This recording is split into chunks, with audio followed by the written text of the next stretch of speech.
ఓం శ్రీ సాయిరామ్. సాయి గురుకులం కార్యక్రమానికి స్వాగతం. శ్రీ సాయిబాబా బోధనా పద్ధతి కడు రమణీయంగా ఉంటుంది. వారు భక్తుల యొక్క యోగ్యత అర్హతను బట్టే వారు మార్గాన్ని చూపుతారు. బాబాను శరణుజొచ్చి అనేక మంది బాబాను ఆశ్రయిస్తారు. ఆశ్రయించినటువంటి వాళ్ళల్లో అనేక రకాలైనటువంటి కోరికలు ఉంటాయి. కానీ ఆ కోరికను బాబా ఏ విధంగా చూస్తారు? ఆ కోరిక నీకు సిద్ధించాలంటే నీకున్నటువంటి అర్హత ఏమిటి, యోగ్యత ఏమిటి? అర్హత యోగ్యతలను బట్టి మాత్రమే బాబా మనకు అనుగ్రహాన్ని ఇస్తారు. వారు చాలా కడు విచిత్రంగా బోధన చేస్తారు. చాలా సందర్భాల్లో వారు ఆడుతూ పాడుతూ వినోదభరితంగా వారు చేసేటువంటి బోధ ప్రతి ఒక్క భక్తుడి యొక్క మదిని సంతృప్తిపరుస్తుంది. ఎందుకంటే ఏదైనా భక్తుడు కోరాడు అనుకోండి, అది ఇవ్వలేదు అని అంటే ఎందుకు ఇవ్వలేదు అనేటువంటి అనుభవాన్ని కూడా బాబా మనకిస్తారు. ఇంకా నీకు ఆ యోగ్యత రాలేదు, ఆ అర్హత నువ్వు సాధించలేదు కాబట్టి అర్హత యోగ్యత లేనటువంటి దాన్ని అడగడం అనేటువంటిది సరైనటువంటిది కాదు. బాబా భక్తుడి యొక్క యోగ్యతను అర్హతను పెంచడానికి, భక్తుల్లో ఉన్నటువంటి అనేక రకాలైనటువంటి కల్మషాలను నివారించడానికి వారు అద్భుతమైనటువంటి వైద్యం చేస్తారు. బాబా వద్ద మొహమాటం అనేటువంటిది ఉండదు. మొహమాటం లేకుండా నీకు అర్హత లేదు అనేటువంటి విషయాన్ని తేల్చి చెప్తాడు. అర్హత లేదనేటువంటి విషయాన్ని తేల్చి చెప్పడమే కాదు, ఆ అర్హతను సాధించాలంటే నువ్వేం చెయ్యాలి అనేటువంటి విషయాన్ని కూడా బాబా ఇక్కడ చెప్పడం జరుగుతుంది. ఎందుకనంటే బాబా మార్గంలో మనకు శ్రేయస్సు కలిగించేటువంటి దాన్ని బాబా ఇస్తారు.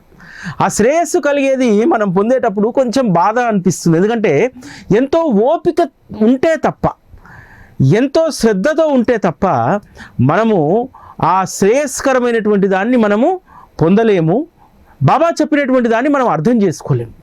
బాబా చెప్పేటువంటి పాఠము, వారు చేసేటువంటి బోధ మనకు ముందు చాలా చేదుగానే అనిపించవచ్చు. కానీ ఆ చేదుగా అనిపించినటువంటి దాని వెనకాల మధురమైనటువంటి ఫలితం ఉంటుంది. వైద్యుడు పూర్వకాలంలో ఏం చేసేవారు? ఆకుపసరు పోసే ముందు రోగి చేతికి ఒక బెల్లం ముద్ద ఇచ్చేటువంటి వారు. ఆ బెల్లం ముద్ద మీద ఉన్నటువంటి మమకారంతో ఆ వైద్యుడు ఇచ్చినటువంటి మందును చాలా సునాయాసంగా తాగేటువంటి వారు. ఎందుకంటే తర్వాత ఆ బెల్లాన్ని తినవచ్చు అనేటువంటి ఆశ ఉంటుంది. అంతేకాదు వైద్యుడి యొక్క నేర్పరితనం ఏమిటంటే మందుకు ఎంత బెల్లం ఇస్తే ఆ బెల్లం హాని చేయదో అంతే పరిణామంలో ఇస్తాడు. బాబా కూడా అంతే. మన జీవితానికి హాని కలిగేటువంటిది ఏదీ చేయరు. వారు మన కోరికలన్నీ తీరుస్తున్నారంటే మనం కోరిందల్లా తీరుస్తారనేటువంటి అర్థం కాదు. వారి మార్గంలోకి రావడానికి మనకు బెల్లం అనేటువంటి కోరిక ఇస్తాడు. ఆ బెల్లం అనేటువంటి కోరికను ఆశ చూపి బాబా వారి మార్గంలోకి మనల్ని తెచ్చుకొని మన జీవిత పరమార్థాన్ని సాధించేటువంటి మార్గంలో మనల్ని పెడతారు. వైద్యుడు ఇచ్చినటువంటి బెల్లం కూడా అంతే. ఆ బెల్లం ఆశకు తన రోగాన్ని నివారించుకోవాల్సినటువంటి ఔషధాన్ని రోగి తాగుతాడు. ఇక్కడ కూడా అంతే. బాబా దగ్గరికి వచ్చినటువంటి మనము కోరిక అనేటువంటి బెల్లం ఆశతోటి వారు చూపెట్టినటువంటి మార్గంలో నడుస్తాం. ఆ బెల్లం అంటే కోరిక తీరుతుందనేటువంటి ఆశతోటి ఏం చేస్తాం? నామస్మరణలో మునిగిపోతాం. కథాశ్రవణం పట్ల ఆసక్తి కలుగుతుంది. బాబా తప్ప ఇంకోటి లేదులే అనేటువంటి ధ్యాస కలుగుతుంది. అంటే ఆ కోరిక అనేటువంటి బెల్లం వల్ల మనలో ఇన్ని సుగుణాలు వస్తాయన్నమాట. అందుకనే బాబా మొదట తన వద్దకు వచ్చినటువంటి భక్తుల యొక్క కోరికలను తీరుస్తారు. ఆ కోరిక తీరిన తర్వాత మరలా వారికి వారి యొక్క యోగ్యతను అర్హతను పెంచి ఆ యోగ్యత అర్హతకు అనుగుణంగానే వారు మనకు అనుగ్రహాన్ని ఇస్తారు. 27వ అధ్యాయంలో ఈ యోగ్యత అర్హత అనేటువంటి సంబంధించినటువంటి అద్భుతమైనటువంటి కథలు లీలలు ఇందులో ఉంటాయి. బాబా వద్దకు అనేక మంది భక్తులు ఏం చేసేటువంటి వాళ్ళంటే ఏదో ఒక ఆధ్యాత్మిక గ్రంథాన్ని, పంచదశ చిత్రాలను, పంచదశ స్తోత్రాలను, అదేవిధంగా అనేక గ్రంథాలు, రామాయణ భాగవతం లాంటి గ్రంథాలను తీసుకొని బాబా వద్దకు వచ్చి బాబా వారి కరస్పర్శతో స్పృశించి ఇస్తే ఇంట్లో పెట్టుకుంటే బాగుంటుందని చెప్పి చాలామంది ఆ గ్రంథాలను తీసుకొచ్చేటువంటి వారు. బాబాకు ఆ గ్రంథాల విలువ మహత్తు ఎంత తెలుసో ఆ భక్తుడి యొక్క అర్హత యోగ్యత వారి మనస్సుల్లో ఏముందనేది కూడా బాబాకు బాగా తెలుసు. అందుకనే చాలామంది ఏదో పేరు కోసం తెచ్చినటువంటి గ్రంథాలను తిరిగి వారికి ఇచ్చేటువంటి వారు కాదు.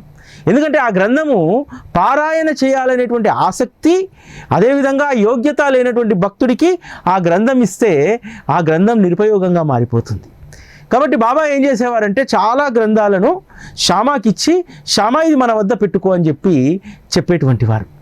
ఈ విషయాన్ని గ్రహించినటువంటి చాలామంది ఏం చేసేవాళ్ళంటే శ్యామా దగ్గరికి వెళ్ళి శ్యామాను వెంట పెట్టుకొని వచ్చి బాబాకు ఆ గ్రంథాన్ని ఇచ్చి ఆ గ్రంథాన్ని మళ్ళీ తీసుకోవాలనేటువంటి ఆశతో వచ్చేటువంటి వారు. ఎవరికైతే ఆ గ్రంథ పారాయణ చేసేటువంటి యోగ్యత, అర్హత, దాని పట్ల ఆసక్తి ఉందో తప్పకుండా బాబా ఆ గ్రంథాన్ని వారు తిరిగి ఇచ్చేటువంటి వారు. కానీ ఎవరికైతే ఆసక్తి, ఆ యోగ్యత లేదో అటువంటి వారికి అది ఇచ్చి కూడా ప్రయోజనం లేదు. ఎందుకంటే బాబా ఎప్పుడూ కూడా ఏది అనుగ్రహించినా దానికి ఒక లెక్క ఉంటుంది, దానికి ఒక అర్హతను, యోగ్యతను చూస్తారు. కాబట్టి అటువంటి వారికి ఇవ్వకపోయేటువంటి వారు. అయితే చాలామంది భక్తులు అనుకునేటువంటి వారు, ఎందుకు బాబా అనేక గ్రంథాలను, పంచరత్న లాంటి గ్రంథాలను కూడా శ్యామా దగ్గర పెట్టారు? అనేక మంది అనేక ప్రాంతాల నుంచి ఎంతో వ్యయము ప్రయాసకు ఓర్చి బాబా దగ్గరికి వచ్చి ఆ గ్రంథాన్ని తీసుకోవాలనేటువంటి ఆశ ఉంది. అటువంటి వారికి ఆ గ్రంథం ఇస్తే పోయేదేముంది? కానీ బాబా మిషన్ వేరే ఉంది. బాబా ఒక మాట చెప్తారు, అది ఈరోజు వాస్తవమైంది. షిరిడీ క్షేత్రానికి దేశ దేశాల నుండి అనేక మంది భక్తులు వచ్చి ఇక్కడ జ్ఞానయజ్ఞాన్ని చేస్తారు. ఆ జ్ఞానయజ్ఞం చేయడానికి ఇప్పుడు శ్యామా వద్ద ఉన్నటువంటి ఈ గ్రంథాలు వారికి ఉపయోగపడతాయి. రామకృష్ణులు ఉన్నటువంటి గ్రంథాన్ని పావనం చేస్తే భక్తులు పావనులవుతారు. అంతేకాదు శ్యామా వద్ద పెట్టినటువంటి ఈ గ్రంథాలన్నీ కూడా నేను నా ధామానికి వెళ్ళిపోయిన తర్వాత ఇవి నా ప్రతిబింబాలు అవుతాయి, నా ప్రతిరూపాలు అవుతాయి అని చెప్పారు. ఇక్కడ మనం గమనించాల్సింది ఏంటంటే గీతలో శ్రీకృష్ణ పరమాత్మ సత్పురుషులందరూ నా ప్రతిరూపాలే, నా ప్రతిమలే అని అన్నారు కదా. ఇక్కడ బాబా అనేక ఆధ్యాత్మిక గ్రంథాలను శ్యామా వద్ద ఉంచి నేను నా ధామానికి వెళ్ళిన తర్వాత షిరిడీకి దేశ విదేశాల నుండి లక్షలాది మంది ప్రజలు వస్తారు, ఇక్కడ జ్ఞానయజ్ఞం చేస్తారు, అప్పుడు ఈ పుస్తకాలు ఉపయోగపడతాయి. అంతేకాదు ఈ పుస్తకాలన్నీ కూడా నా ప్రతిమా రూపాలే అని అన్నారు. రామాయణంలో ఉన్నటువంటి ప్రతిమా రూపం ఎవరిది? శ్రీరామచంద్రమూర్తిది కదా. భాగవతంలో ఉన్నటువంటి ప్రతిమామూర్తి ఎవరు? శ్రీకృష్ణ పరమాత్మ కదా. అంటే నేను నా ధామానికి వెళ్ళిన తర్వాత రాముడు, కృష్ణుడు, సాయి బాబా అనేటువంటి భేదం ఉండదు.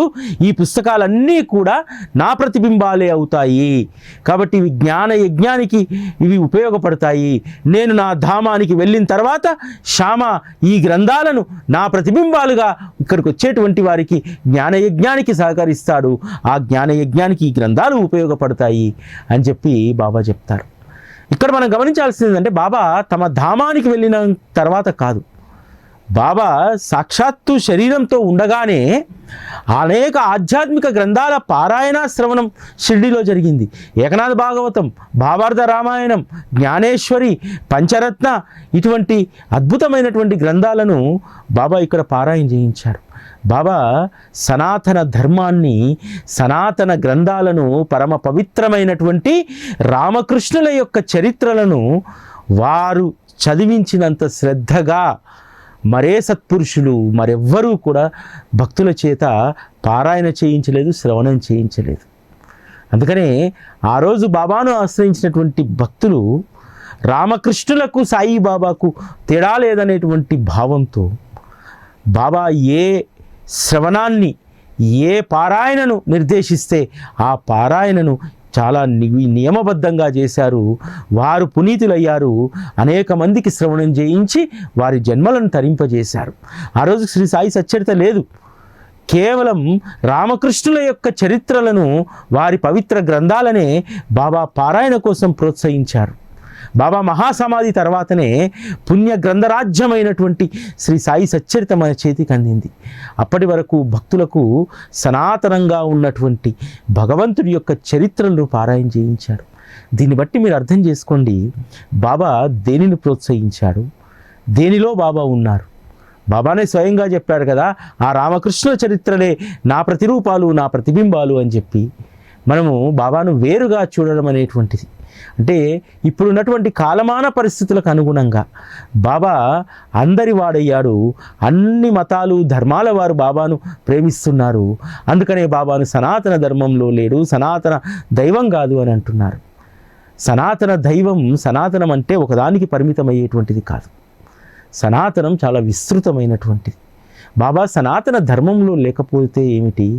మానవ ధర్మాన్ని అత్యద్భుతంగా తనను ఆశ్రయించినటువంటి వాళ్ళు ఆ ధర్మం ప్రకారం నడుచుకోవడం అనేటువంటిదే ప్రధానమైనటువంటి ఉద్దేశం కదా, ప్రధానమైనటువంటి లక్ష్యం కదా.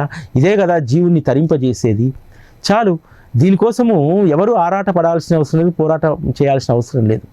బాబా ఒక మంచి మార్గంలో, ఒక మానవీయ కోణంలో తన వద్దకు వచ్చినటువంటి వాళ్ళను నడిపిస్తున్నాడు, వారి జీవితాలను తరింపజేస్తున్నాడు. ఇక్కడ అనేక ప్రమాణాలు చెప్తూ ఉంటారు. సనాతనంలో, వేదాల్లో, లేకపోతే ఇతరత్ర గ్రంథాల్లో భగవంతుని ప్రస్తావన ఉంటేనే భగవంతుడు అవుతాడా? ఈరోజు కొన్ని గ్రామాలను ఆదర్శ గ్రామాలుగా తీసుకుంటాం. ఆ గ్రామం కోసం, గ్రామంలో ఉన్నటువంటి బిడ్డల చదువు కోసం, గ్రామ అభివృద్ధి కోసం ఒక 50-60 సంవత్సరాల క్రితము ఆ గ్రామంలో ఉన్నటువంటి ఒక గ్రామ పెద్దను, అభ్యుదయ భావాలు ఉన్నటువంటి వ్యక్తులు దానికోసం కృషి చేసి గ్రామాన్ని అభివృద్ధి పరిస్తే ఈరోజు వారిని ఆదర్శంగా తీసుకొని ఆ గ్రామాలు ఇప్పటికీ కూడా ఒక స్వావలంబన దిశగా నడవట్లేదా? బాబా కూడా అంతే అనుకోండి. ఏ ధర్మంలో ఉంటే ఏమిటి, లేకపోతే ఏమిటి? ఏ సనాతనంలో ప్రస్తావన ఉంటే ఏమిటి, లేకపోతే ఏమిటి? మానవ జీవితాలను తరింపజేస్తున్నాడు కదా, మానవ జీవితాలను ఉద్ధరింపజేస్తున్నాడు కదా. బాబా ఎప్పుడూ ఒక మాట అనేటువంటి వారు, నాకంటూ నా వారు ఎవరూ లేరు, మీకంటూ అందరూ ఉన్నారని చెప్పి. ఈరోజు అది చాలా స్పష్టంగా చాలామందికి ఇటీవల కాలంలో వచ్చినటువంటి ఒక స్టేట్మెంటు చాలామంది మనసుల్ని కదిలించవచ్చు. బాబా దేవాదాయ పరిధిలోకి రారు కాబట్టి ఆయన మందిరాలు కట్టలేము అని చెప్పని అన్నారు. కానీ విచిత్రం ఏమిటంటే అన్ని గ్రామాల్లో కూడా ఈరోజు బాబా మందిరాలు వెలిశాయి. ఒకరు కట్టిస్తే, ఒకరు నిధులు ఇస్తే, ఇంకోటో చేస్తే బాబా మందిరాలు నిర్మితమయ్యాయా? కాదు. భక్తుల యొక్క ప్రేమ సౌదాలవి.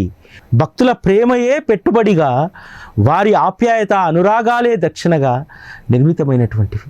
ఈరోజు అన్ని గ్రామాల్లో కూడా దేవాదాయ ధర్మాదాయ శాఖ కావచ్చు, అనేక సంస్థలు కావచ్చు, ఈరోజు మందిరాలు కడుతున్నారంటే దానికి ఆదర్శం ఏమిటి? ఊళ్ళో అద్భుతంగా శ్రీ సాయిబాబా మందిరం వెలిగిపోతుంది, అరే శివాలయం పాడుపడిపోయిందే, రామాలయంలో వైభవం లేదే అని చెప్పి వాటి గురించి ఆలోచిస్తున్నారంటే దానికి ప్రధానమైనటువంటి కారణం శ్రీ సాయిబాబా యొక్క వైభవం. అరే గుడంటే అలా ఉండాలి, ఆ విధంగా పూజలు జరగాలి, ఆ విధంగా నిత్య కళ్యాణం పచ్చతోరణంలాగా మందిరాలు ఉండాలి అనేటువంటి భావన ఈరోజు ఇతర మందిరాల నిర్మాణానికి అది ఒక ప్రోత్సాహకరంగా, ఆదర్శంగా మారిందంటే బాబా భక్తులుగా మనం గర్వించాలి. చాలామంది నాకు కూడా ఫోన్ చేస్తున్నారు, సార్ బాబా మందిరాలకు డబ్బులు ఇవ్వరట.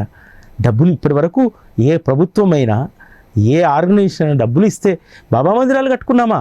కాదు కదా.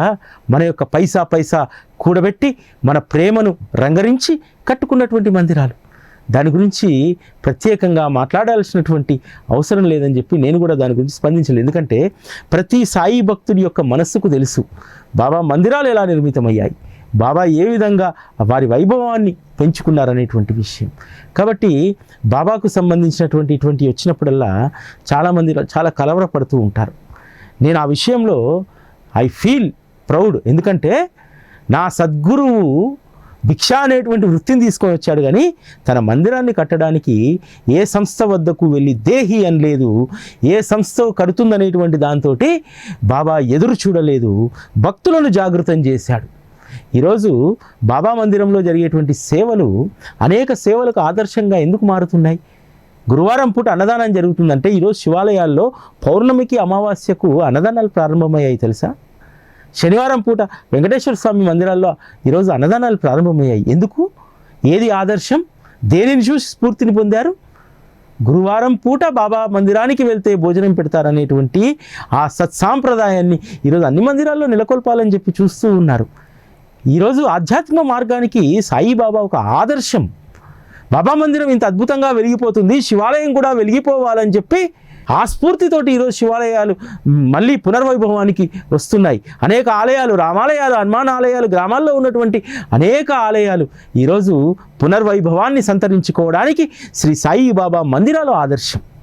అక్కడ జరుగుతున్నటువంటి వైభవం శివుడికి ఎందుకు ఉండకూడదు, రాముడికి ఎందుకు ఉండకూడదు, ఆంజనేయ స్వామికి ఎందుకు ఉండకూడదు అనేటువంటి దాంట్లో అక్కడ వైభవం పెరుగుతుంది. కానీ అక్కడ వైభవాన్ని పెంచుకుంటూ ఇక్కడ ఈర్ష్యను ద్వేషాన్ని పెంచుకోవడం కూడా సరైనటువంటిది కాదు. కాబట్టి బాబా మార్గం ఎప్పుడూ కూడా అందరికీ ఆదర్శవంతమైనటువంటిది. సాయిబాబా భక్తులకు ఉన్నటువంటి ఆధ్యాత్మిక స్ఫూర్తి మరొకరికి ఉండదు. ఈరోజు ఏ భగవంతుని నామమైనా సరే ఎక్కువగా స్మరించేటువంటి వారు బాబాను ఆశ్రయించినటువంటి వాళ్ళు. ఎందుకంటే గురువు ఆ విధంగా మార్గదర్శనం చేస్తాడు. అదేవిధంగా ఎక్కువగా ఆధ్యాత్మిక గ్రంథాలను, ఆధ్యాత్మిక పరిణితిని పెంచుకునేటువంటిది ఈరోజు ఎవరు అయ్యా అంటే సాయిబాబాను ఆశ్రయించినటువంటి వారు. ఒకప్పుడు ఆధ్యాత్మిక పరిణితి, ఆధ్యాత్మిక విద్య, ఆధ్యాత్మిక జ్ఞానం అంటే పండితులకు మాత్రమే పరిమితమై ఉండేది. కానీ బాబా మార్గంలో ఈరోజు పామరులు పండితుల కంటే కూడా ఎక్కువ జ్ఞానాన్ని కలిగి ఉంటారు. ఈ 27వ అధ్యాయంలోనే అటువంటి అద్భుతమైనటువంటి సందర్భం ఉంటుంది. కాకామాజని ఏకనాథ భాగవతాన్ని బాబా కరస్పర్శతో తీసుకుంటారు. ఆ భాగవత గ్రంథాన్నే ప్రతినిత్యం పారాయణ చేస్తూ ఉంటారు. షిరిడీకి వచ్చినప్పుడు వాడాలో ఆ గ్రంథం పక్కన పెట్టి తను స్నానానికి వెళ్తే శ్యామ ఆ గ్రంథాన్ని పట్టుకొని వస్తారు. గ్రంథాన్ని పట్టుకొని వస్తే ఏం గ్రంథం అని అంటే ఏకనాథ భాగవతం అంటే, శ్యామ ఇది నువ్వు రోజు పఠించు, నీకు మంచి జరుగుతుంది అని అంటారు. శ్యామ అంటారు, బాబా ఇది నా గ్రంథం కాదు బాబా, కాకాది అని అంటే, కాకా మరొకటి కొంటారులే అని అంటారు. ఆ విషయం తెలిసినటువంటి కాకామాజని బాబాను ప్రశ్నించలేదు. బాబా నా గ్రంథం నిత్యపారాయణ గ్రంథం, అది మీ కరస్పర్శతో వచ్చింది, దానిని ఎందుకు శ్యామకు మీరు ఇచ్చారని చెప్పి మరలా వెళ్ళి మరొక గ్రంథాన్ని తీసుకొని వచ్చి బాబాకు అందిస్తే బాబా తిరిగి కాకామాజనికి ఇచ్చి అంటారు, ఈ గ్రంథాన్ని శ్రద్ధగా చదువు, ఇది నీకెంతో మేలు చేస్తుంది కాకా, ఇది నీ కార్యాన్ని సాధిస్తుంది అని చెప్పి ఎంతో ప్రేమగా ఇస్తారు. కాకామాజని కూడా దాన్ని ఎంతో అభిమానంగా దాన్ని స్వీకరిస్తాడు. అంటే తన నుంచి స్వీకరించినటువంటి పారాయణ గ్రంథాన్ని కాకామాజని నిర్లక్ష్యం చేస్తూ ఉండవచ్చు. నిత్యపారాయణకు వారు ఉపక్రమించకపోవచ్చు. అందుకనే బాబా ఏం చేస్తారు, శ్యామను ఒక సాధనంగా చేసుకొని అది శ్యామకిచ్చి తను ఏది కోల్పోయాననేటువంటి దాని విలువను కాకామాజనికి తెలియజేసి మరలా దాని విలువ గ్రహించి తీసుకొచ్చి బాబా కరస్పర్శ తాకిన తర్వాత బాబా అంతర్యామి కాబట్టి మహజని ఏ ఆవేదన అయితే చెందుతున్నాడో ఆ ఆవేదనను దూరం చేసి ఆ ఏకనాథ భాగవత గ్రంథం పట్ల మరింత ప్రేమను పెంచడానికి బాబా చెప్పినటువంటి మాటలు అవి. ఇది నీకు మేలు చేస్తుంది, ఇది నీకు తరింపజేస్తుంది, ఈ గ్రంథాన్ని ఎప్పుడూ విడవకు అనేటువంటి విషయాన్ని బాబా చెప్తారు. ఆ విధంగా బాబా వద్దకు అనేక మంది అనేక గ్రంథాలు తీసుకొని వచ్చినా సరే వారి యోగ్యతను బట్టి, అర్హతను బట్టి మాత్రమే వారికి ఆ గ్రంథాలను ఇచ్చేటువంటి వారు. మనం ఇంతకుముందు మాట్లాడుకున్నట్టు మన యోగ్యత, అర్హతను బట్టే బాబా మనకు సకలం అనుగ్రహిస్తారు. దానికి అద్భుతమైనటువంటి ఉదాహరణ ఏమిటో తెలుసా? శ్యామకు విష్ణు సహస్రనామాన్ని ఇవ్వడం. శ్యామకు బాబా పట్ల ఎంత ప్రేమో బాబాకు కూడా శ్యామ పట్ల అంతకంటే ఎక్కువ ప్రేమ. అందుకనే శ్యామకు పరిణితి వచ్చేటువంటి సమయానికి ఎప్పుడు ఏదేది ఇవ్వాలి. అంతకుముందు ఏకనాథ భాగవత పుస్తకాన్ని కాకామాజని ఇచ్చాడు. ఇప్పుడు ఏం చేయదలుచుకున్నాడు, విష్ణు సహస్రం అనేటువంటి నామమాలను శ్యామ మెడలో వేయదలుచుకున్నాడు. ఎందుకంటే విష్ణు సహస్రనామం చాలా శక్తివంతమైనటువంటిది. ఆ శక్తివంతమైనటువంటి నామాన్ని పఠించేటువంటి అర్హత ఇప్పుడు శ్యామకు వచ్చింది. అందుకనే బాబా తనకు కడుపులో పేగులు మెలిబడిపోతున్నాయి, సోనామికు తీసుకురా అని చెప్పి ఆ రామదాసిని పంపించి మరి ఆ పుస్తకాన్ని తీసుకొచ్చి శ్యామకి ఇస్తాడు. శ్యామ పుస్తకాన్ని చూసి అబ్బబ్బబ్బా బాబా ఇచ్చాడు, ఎంత అదృష్టవంతుడని చెప్పి అనుకోలేదు. బాబా ఈ గ్రంథం వద్దు, ఆ రామదాస్ అసలే కోపిష్టి, నా పైన దాడి చేసినా చేస్తాడు, వద్దు బాబా అంటే, లేదు శ్యామ ఈ పుస్తకం ఎంతో మహత్తు కలిగినటువంటిది, ఒకానొక పరిస్థితుల్లో నాకు అస్వస్థత కలిగినప్పుడు ఈ పుస్తకాన్ని హృదయానికి హత్తుకుంటే మళ్ళీ భగవంతుడే వచ్చి ప్రాణాన్ని కాపాడాడా అనేటువంటి అనుభవాన్ని ఇచ్చింది. ఇది నా ప్రాణాన్ని కాపాడింది శ్యామ, ఇందులో ఉన్నటువంటి ప్రతి నామము కూడా శక్తివంతమైనటువంటిది, రోజుకు నువ్వు అరకొర నామాన్ని నేర్చుకో, నీ జీవితం తరిస్తుంది అని చెప్పి శ్యామకు ఆ పుస్తకాన్ని ఇస్తారు. శ్యామ మొరబెట్టుకుంటాడు, బాబా నా నాలిక ద్వితాక్షరాలు పలకదు, నాకు సంస్కృతం రాదు అనంటే, లేదు శ్యామ నామానుకున్నటువంటి మహత్తు చాలా గొప్పది, బాగా గుర్తుపెట్టుకో, నామం పాపాలనేటువంటి పర్వతాలను ధ్వంసం చేస్తుంది, నామం మృత్యు ముఖం నుండి నిన్ను రక్షిస్తుంది. అంత గొప్ప మహత్తు కలిగినటువంటిది నామం. ఒక్క నామం ఉంటే చాలు. ఈ నామం స్మరించడానికి నియమం కానీ నిబంధన కానీ ఎటువంటి ఆంక్షలు లేనటువంటిది భగవంతుని యొక్క నామం. కాబట్టి ఈ నామ మహిమను గుర్తించు శ్యామ అని అంటారు. గుర్తుపెట్టుకో శ్యామ, నామం మరణ చక్రాన్ని తప్పిస్తుంది. శ్యామ, ఇటువంటి విష్ణు సహస్రనామంతో నీ యొక్క మది మధురమైపోవాలి. ప్రయత్నపూర్వకంగా నామాన్ని స్మరిస్తే మంచిది, అప్రయత్నపూర్వకంగా జపం చేసినా సరే అది మేలు చేస్తుంది. దానిని నోటితో ఉచ్చరిస్తే చాలు నామ ప్రభావం ప్రకటితమవుతుంది. అంతఃకరణాన్ని పరిశుద్ధం చేయడానికి నామం కంటే సులభతరమైనటువంటి సాధన మరొకటి లేదు. నామం జిహ్వకు భూషణం. నామం పరమార్థాన్ని పోషిస్తుంది. నామ జపానికి స్నానం చేయాల్సిన అవసరం లేదు. అట్లే నామానికి విధి విధానాలు లేవు. నామ సంకీర్తనతో సకల పాపాలు నశించిపోతాయి. నామం ఎల్లప్పుడూ పావనమైనటువంటిది. అనవరతం నామాన్ని స్మరించేవారు తీరానికి చేరుకుంటారు. ఇతర సాధనలేవి అవసరం లేకుండా మోక్షం హస్తగతమవుతుంది. నామాన్ని ఎల్లప్పుడూ జపించే వారి పాపాలు ప్రక్షాళనమవుతాయి. మెల్లమెల్లగా లోపల నామాన్ని జపించేటువంటి వారు ఉత్తమ గుణ సంపన్నుల కంటే ఉత్తములు అని చెప్పి బాబా చెప్తారు.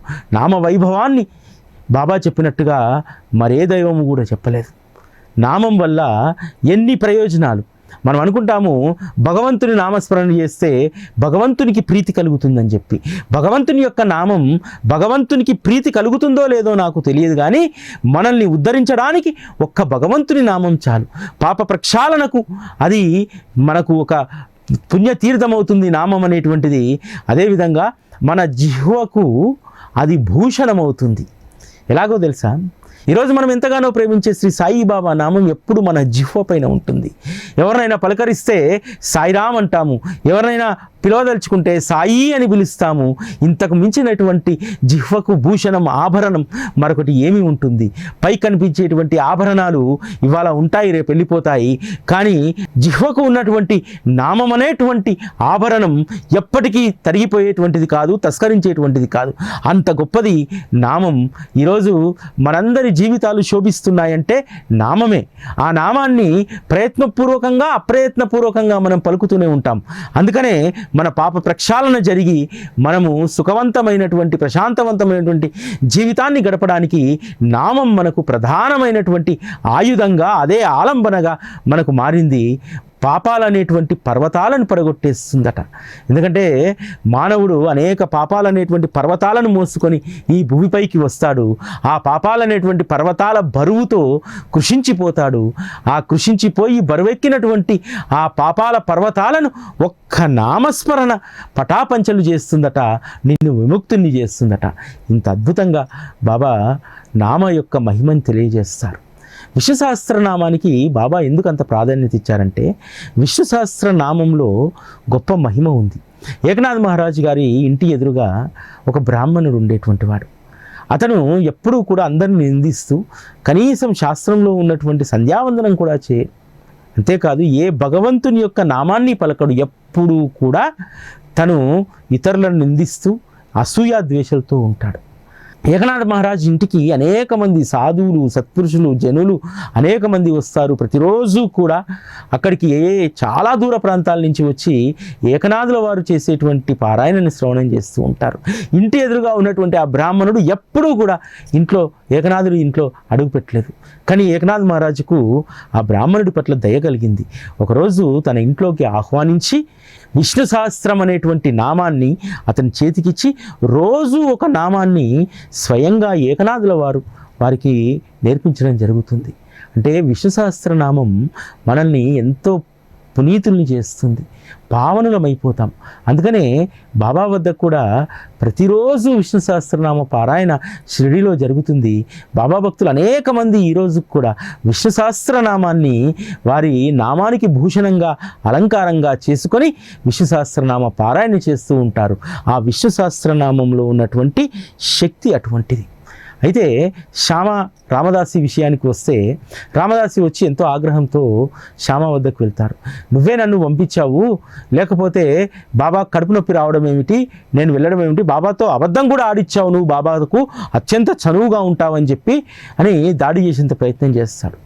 బాబా అంటాడు, అయ్యా నువ్వు రామదాసువి కాషాయం కట్టావు, ఎంత ప్రశాంతంగా ఉండాలి, నీకు సమతా మమత ఎక్కడ కనిపిస్తుంది నీలో? రామదాసి అంటే సమతా మమత ఉండాలి, దేనిపైన వ్యామోహం ఎందుకు? అయ్యా నీకు విష్ణు సహస్రనామం కంఠస్థ వచ్చు కదా, శ్యామ మనవాడే కదా, శ్యామకు దాన్ని ఇద్దాం. అంతేకాదు ఒకటి గుర్తుపెట్టుకో రామదాసి, పుస్తకాలను ఇటువంటి 100 కొనుక్కోవచ్చు, మనుషులు పోతే మనుషులు వస్తారా? ఎందుకు మనుషుల్ని మనం దూరం చేసుకోవాలి? ఇక్కడ గొప్ప మానవీయ కోణం ఉంది చూడండి. పుస్తకాలు కావాల్సి ఉంటే కోకొల్లలుగా కొనుక్కోవచ్చు, మనుషులు దూరమైతే మనిషిని మళ్ళీ తిరిగి పొందడం అనేటువంటిది అసాధ్యమైనటువంటి విషయం. కాబట్టి అందరి పట్ల ప్రేమతో ఉందాం, సమతను కలిగి ఉందాం అని చెప్పి బాబా రామదాసికి చెప్పినటువంటి ఆ బోధ మనందరం గుర్తుపెట్టుకోవాలి. మనం మనుషులను దూరం చేసుకోవద్దు ఎప్పుడు కూడా. మనుషులు పోతే తిరిగి మళ్ళా మనుషులు రారు. మనుషుల యొక్క ప్రేమను ఎప్పుడూ మనం కలిగి ఉండేలాగా ప్రయత్నం చేసుకోవాలి. ఈ లోకంలో నువ్వు సంపాదించుకొని వెళ్ళేటువంటిది ఒకే ఒకటి, దోచుకెళ్ళేటువంటిది. నువ్వు సంపాదించినటువంటి ఆస్తి ఐశ్వర్యం నువ్వు తీసుకెళ్ళలేవు, దోచుకెళ్ళలేవు. ఒకటి మాత్రం దోచుకొని వెళ్ళిపోతావు. మనుషులతో మంచిగా ఉంటే ఆ మనుషుల ప్రేమను దోచుకొని వెళ్ళిపోతావు. ఈ యొక్క సత్యాన్ని మనం గ్రహించాలి. ఈ రామదాసి కథలో, విష్ణు సహస్రనామ కథలో బాబా చెప్పినటువంటి కీ పాయింటే అది. పుస్తకాలు బోలెడు కొనుక్కోవచ్చు, మనుషులు మరలా దొరకరయ్యా. దొరికినటువంటి వారి యొక్క ప్రేమను పొందడానికి ప్రయత్నం చేయాలి, వారి ప్రేమను దోచుకోవడానికి ప్రయత్నం చేయాలి. బాబా ఇంత చెప్పినా సరే రామదాసి బుద్ధి మారలేదు. రామదాసి ఏమంటారు, సరే విష్ణు సహస్రనామం ఇస్తాను, అందుకు బదులుగా నాకు పంచరత్న గీతను ఇవ్వాలి అని అంటారు. శ్యామ యొక్క ఔదార్యం చూడండి. ఒక్క పంచదశ గీత ఏమిటి? ఎన్ని గ్రంథాలు కావాలంటే అన్ని గ్రంథాలు ఇస్తాను. నా గురువు నాకు ఇచ్చినటువంటి గ్రంథంతో ఏవి కూడా సరిసాటి కావు అనేటువంటి విషయాన్ని శ్యామ గుర్తిస్తాడు. ఎందుకంటే శ్యామ సాధారణమైనటువంటి బడిపంతులైనప్పటికీ కూడా బాబా సహచర్యంలో గొప్ప జ్ఞానాన్ని పొందినటువంటి వారు. బాబా తనతో జన్మజన్మల అనుబంధం కలిగినటువంటి భక్తులను తమ వద్దకు పిలిపించుకొని వారి యొక్క అర్హత యోగ్యతను బట్టి వారికి ఉపదేశాలను ఇచ్చేటువంటి వారు. అందులో ప్రధానమైనటువంటి వారు దాదాసాహెబ్ కపర్దే భార్య. ఆవిడ బాబా పట్ల అమితమైనటువంటి ప్రేమ కలిగి ఉండేది. ఆమె బాబాకు ఏదైనా నివేదిస్తే బాబా మిగతా పళ్ళాలన్నింటినీ పక్కకు జరిపి ఆమె పళ్ళెంను ఎంతో ప్రేమగా తీసుకొని అందులో ఉన్నటువంటి పదార్థాలను స్వీకరించేటువంటి వారు. శ్యామ అనేటువంటి వారు, బాబా మేము తెచ్చినవన్నీ కూడా అంత లోకువయ్యాయా మీకు? ఆమె తెచ్చినటువంటి పళ్ళాన్నే మరీ ముందుకు లాగి తింటావు అని అంటే బాబా ఒక మాట చెప్పారు. ఈవిడ పూర్వము బాగా పాలిచ్చేటువంటి ఆవు క్షత్రియుడి ఇంట్లో ఉండేది. ఆ తర్వాత వైశ్యుడి యొక్క పత్ని అయింది. ఆ తర్వాత బ్రాహ్మణ గర్భంలో జన్మించింది. ఇలా చాలా కాలానికి నాకు మరలా కనిపించింది. ఆవిడ పెట్టినటువంటి దాన్ని తృప్తిగా తిననివ్వు శ్యామ అని చెప్పి శ్యామని అడిగేటువంటి వారు. అదేవిధంగా ఆవిడ బాబాకు పాదాలు ఒత్తుతుంటే ఆమె చేతుల్ని బాబా ఒత్తేటువంటి వారు. అది చూసి శ్యామ అనేటువంటి వారు, భలే ఉందే, భగవంతుడికి భక్తురాలి సేవ, భక్తురాలికి భగవంతుడి సేవ అని చెప్పి ఆమె సేవను ప్రేమను మెచ్చినటువంటి బాబా అసలు ఉపదేశాలు వద్దన్నాడు. ఎవరి దగ్గర ఉపదేశాలు స్వీకరించవద్దని కూడా చెప్పాడు. కానీ ఆమె భక్తిని హెచ్చింపజేయడానికి రాముడి పట్ల భక్తి ఉంది. ఆమెకు చేసినటువంటిది ఇది మంత్రోపదేశం కాదు, నామాన్ని జపించమని చెప్పాడు. అమ్మా రాజారాం రాజారాం అనేటువంటి నామాన్ని జపించు, నీకు మేలు కలుగుతుంది అని అంటారు. కపర్దే భార్యకు రాజారాం మంత్రాన్ని ఉపదేశించారని చెప్పి చాలామంది చెప్తూ ఉంటారు. అది మంత్రం కాదు, నామం.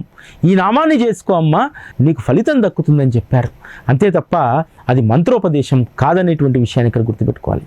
అదేవిధంగా కపర్దే కూడా బాబా పట్ల ఎంత గౌరవంతో ఉండేటువంటి వారంటే, బాబా ముందు కపర్దే, భూటి, నూల్కర్ లాంటి వారు ఒక్క మాట కూడా మాట్లాడకపోయేటువంటి వారు. కపర్దే గొప్ప విద్యావంతుడు, దేశ స్వాతంత్రోద్యమంలో కీలక నాయకుడు.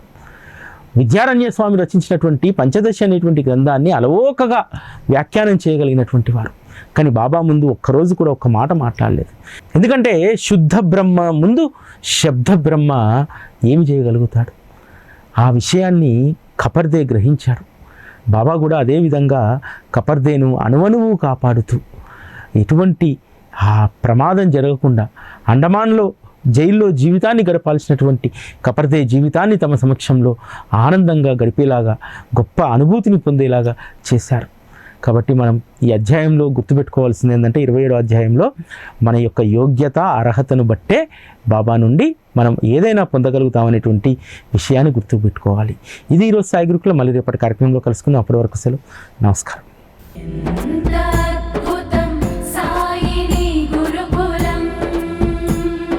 శిక్షణే తప్ప శిక్షలు లేని శరణాగతి సౌదం.